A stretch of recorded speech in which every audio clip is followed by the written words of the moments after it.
Now budget में आपने दो इंपॉर्टेंट प्रोडक्ट्स पढ़े थे, तीन थे वैसे तो, कोकोनट भी था, पर आज हम दो चीज पे फोकस करेंगे, वन इज कोकोआ और दूसरा है कैश्यू।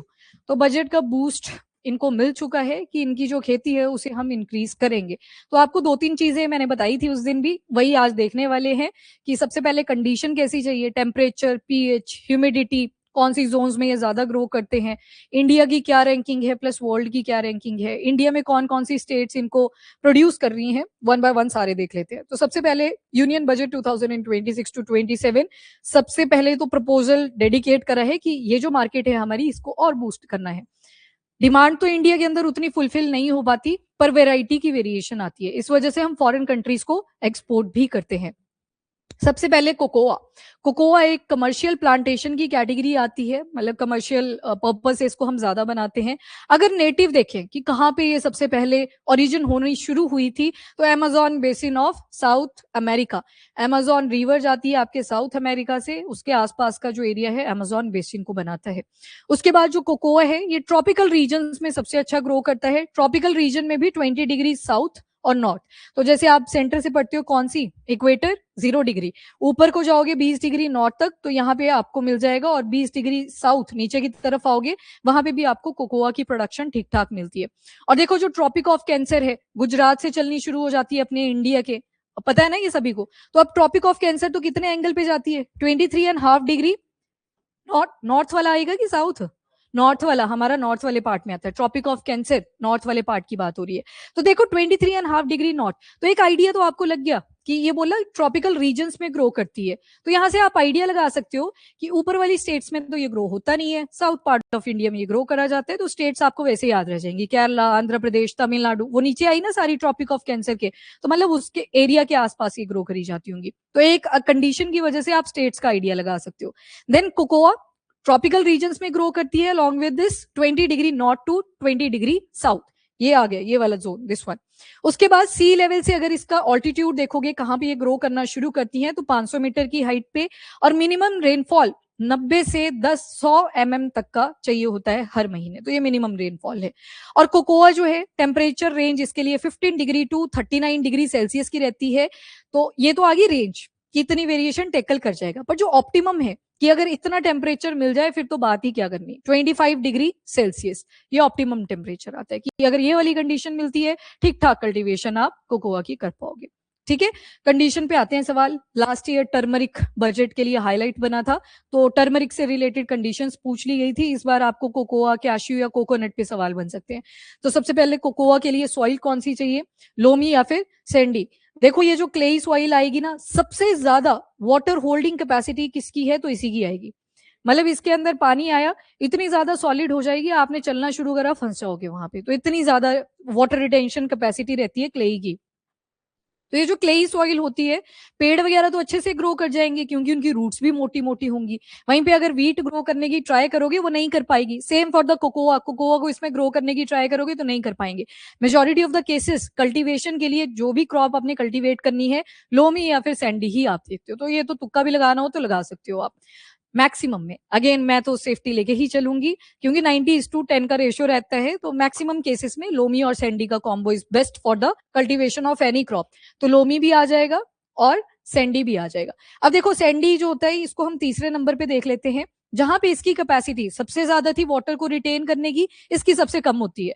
जैसे बीच पे आप गए होंगे तो देखा है ना, वहां पे पानी आता है पर चला भी जाता है साथ में, रिटेंशन उतनी देर नहीं रहती, धूप के साथ सूख भी जाता है, तो इसकी वाटर रिटेंशन सबसे कम। लोमी जो होता है अगर सैंडी के साथ थोड़ा सा मिक्स हो जाए, सबसे बढ़िया कंडीशन बनती है for the cultivation of crop, क्योंकि क्रॉप्स जो होती है इनकी रूट्स उतनी बड़ी बड़ी नहीं होती, तो इनको फैलना भी तो है, तो फैलने के लिए ये वाली कंडीशन सबसे अच्छी निकल के आती है। कोकोआ में याद रखिएगा loamy and Sandy loamy soil अगर मिल जाए, या तो क्ले लोमी। अब देखो क्ले लोमी क्यों लिखा, कि थोड़ी बहुत अगर वाटर रिटेंशन भी चाहिए होगी तो क्ले लोमी का कॉम्बिनेशन या फिर लोमी सैंडी का कॉम्बिनेशन, ये वाला अगर मिल जाए, बीच की सिचुएशन है ट्रांजिशन वाली, तो यहाँ पे अच्छा ग्रो कर जाता है। पीएच रेंज 4.5 टू 8.0 तक की, मतलब एसिडिटी एसिड वाली कंडीशन भी है, एल्केलिन कंडीशन भी है।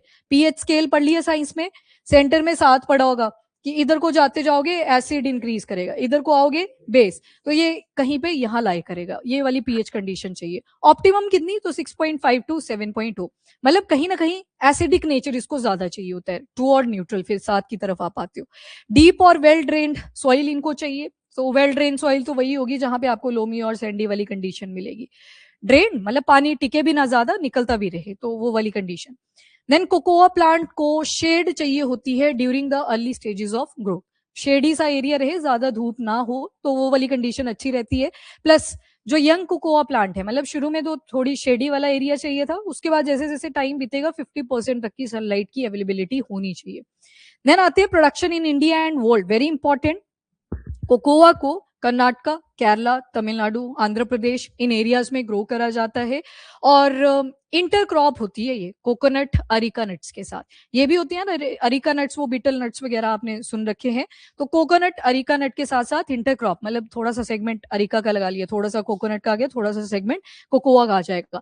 प्रोडक्शन इन इंडिया अगर देखें कितनी टन तक जाती है, तो 25,000 से लेके 30,000 टन तक की चली जाती है।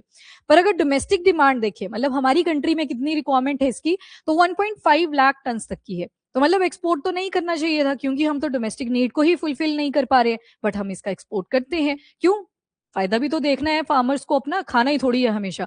और जो डोमेस्टिक नीड्स हैं वो इससे फुलफिल नहीं होती हैं, क्योंकि प्रोडक्शन कम है, 25,000 और टू 30,000 टन तक की है पर ईयर, पर रिक्वायरमेंट कितनी है 1.5 लाख टन तक की। वेराइटीज का फर्क होता है, हम डिफरेंट कंट्री से इंपोर्ट भी कर लेते हैं, पर इसके ऊपर उतना फोकस नहीं है, आपने एक्सपोर्ट वाली कंट्रीज याद रख लेनी है। यूएई हो गया, नीदरलैंड है, जापान है, सऊदी अरेबिया है, ये हमारी टॉप डेस्टिनेशंस हैं जिनको हम बेचते हैं। क्या चीज बेचते हैं? कोकोआ। उसके बाद मेन कोकोआ प्रोड्यूसिंग कंट्रीज कौन कौन सी है, तो एक आइवरी कोस्ट आ गई, घाना है, Indonesia, Brazil, Nigeria, Cameroon and Malaysia. तो वो जो 20 degree north to 20 degree south तक का आपने जोन देखा, वहीं की कंट्री यहाँ पे बिलाई कर रही है।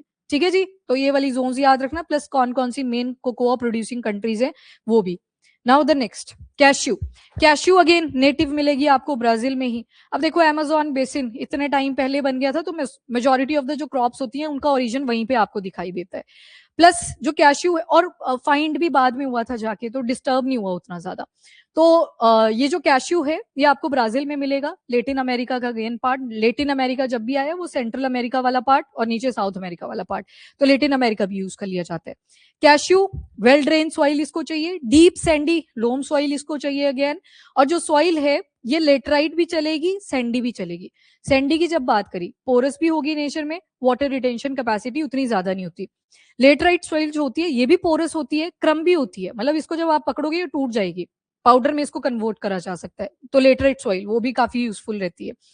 20 टू 38 डिग्री सेल्सियस तक का टेम्परेचर चाहिए, और ह्यूमिडिटी अराउंड 60% टू 95%, मतलब नमी होनी चाहिए आपके एनवायरमेंट में जब आप कैश्यू को ग्रो करें। एक स्टेट भी आपको पॉपअप कर रही होगी अचानक से, गोवा। खाए हैं गोवा के कैश्यू? और पहले कितने हार्ड होता है, जो उसका कर्नल होता है ना, देखो ये साइड में जो लगा है ना दिस पार्ट, ये ग्रीन वाला, खाए ये वाला सबने? हाँ हाँ बिल्कुल बिल्कुल, सभी ने खाया है, सभी ने खाया है, ठीक है मान लिया मैंने। अब होता क्या है, जब ये आप निकाल के लेके आते हो इनको, तो इतना इजी नहीं होता इसको तोड़ना, तो वाटर के अंदर डिप करें तो इजीली कर्नल निकल जाता है। ये अब मैंने कर्नल एक टर्म यूज करी, इसके अंदर जाके काजू बैठा होता है, बाहर से एक कवरिंग होती है, उसी को क्या बोला जाता है? कर्नल। कर्नल, ये रैंक नहीं है, कर्नल ये पार्ट ऑफ वो जो आप फ्रूट खा रहे हो उसकी बात करी गई है, कर्नल। एक्सट्रीमली लो टेम्परेचर और फ्रॉस्ट ये डेंजरस हो सकती है कैश्यू की प्रोडक्शन के लिए। तो अब देखो फ्रॉस्ट की बात करी और दूसरी तरफ लो टेम्परेचर, तो मतलब ऊपर वाले पार्ट्स तो आएंगे नहीं यहाँ पे, दोबारा से आपको साउथ पार्ट ऑफ इंडिया में ही जाना पड़ेगा। सी लेवल से अगर हाइट देखोगे कितनी हाइट पे ग्रो करा जाता है, तो लगभग 1000 मीटर का ऑल्टीट्यूड चाहिए। रेनफॉल 2000 से लेके 3500 मीटर तक की चाहिए ही होती है, इतना रेनफॉल चाहिए इसमें ड्यूरिंग द ग्रोथ पीरियड। और उसके बाद कैश्यू की प्रोडक्शन इंडिया में देखोगे तो आगे आपके Andhra Pradesh, Goa, Karnataka, Kerala, Maharashtra, Odisha, Tamil Nadu, west Bengal, Gujarat emerging producing, ये तो है ही जो कैश्यू की प्रोडक्शन कर रहे हैं। पर कुछ स्टेट्स ने अब शुरू कर दी है कैश्यू की प्रोडक्शन, जैसे नॉर्थ ईस्टर्न स्टेट और कुछ पार्ट ऑफ छत्तीसगढ़ और झारखंड, इन्होंने अब शुरू करी है, ये इमर्जिंग स्टेट्स हैं। इसके अलावा प्रोडक्शन में इंडिया सेकंड रैंक के ऊपर आता है कैश्यू की प्रोडक्शन। अभी जो 2025 वाला अपडेट हुआ था, रैंक ये शफल करता रहता था, जैसे 2010 में क्या था, हम पहले रैंक पे थे, पर कोट डी आइवरी ने हमें रिप्लेस कर दिया था। Cote d Ivoire African Union में आपको मिलेगा, Ghana, Burkina Faso, Mali, Guinea और लाइबेरिया के साथ बॉर्डर बनाता है, ये फर्स्ट रैंक पे चल रहे हैं। तो 24 वाला एक आधा डाटा आप देखोगे, वहां पे लिखा था कि थोड़ा सा अप डाउन हुआ था रैंक्स में। 25 वाला जो स्टेट रैंक आता है, स्टेट रैंक में अपडेट्स दिए जाते हैं कि कहाँ पे रैंकिंग किसकी चल रही है, तो दोबारा से कोडी आइवरी आ चुका है। इन्होंने अराउंड 10 लाख मेट्रिक टन से भी ज्यादा कैश्यू की प्रोडक्शन करी। वहीं पे अगर इंडिया का देखोगे 8 लाख कुछ हजार समथिंग, मतलब उतने मेट्रिक टन की प्रोडक्शन करी। तो अभी के टाइम पे कोडी आइवरी फर्स्ट रैंक पे चला हुआ है। ठीक है, तो ये अप डाउन चलता रहता है। अभी के लिए हम सेकंड रैंक पे चल रहे हैं India. Main cashew producing countries कौन कौन सी आएगी, तो इंडिया, वियतनाम, कोडी Ivory, Guinea बिसाओ, Tanzania, Benin, Brazil, और भी कंट्रीज जो आपके ईस्ट या फिर वेस्ट सेंट्रल अफ्रीका या फिर साउथ ईस्ट एशिया के आसपास रहती हैं, तो वहां पे ये प्रोडक्शन आपको मिल जाएगी। और थर्ड पे देखोगे तो वियतनाम बैठा हुआ है। तो इस तरह से रैंकिंग्स वेरी करती रहती है।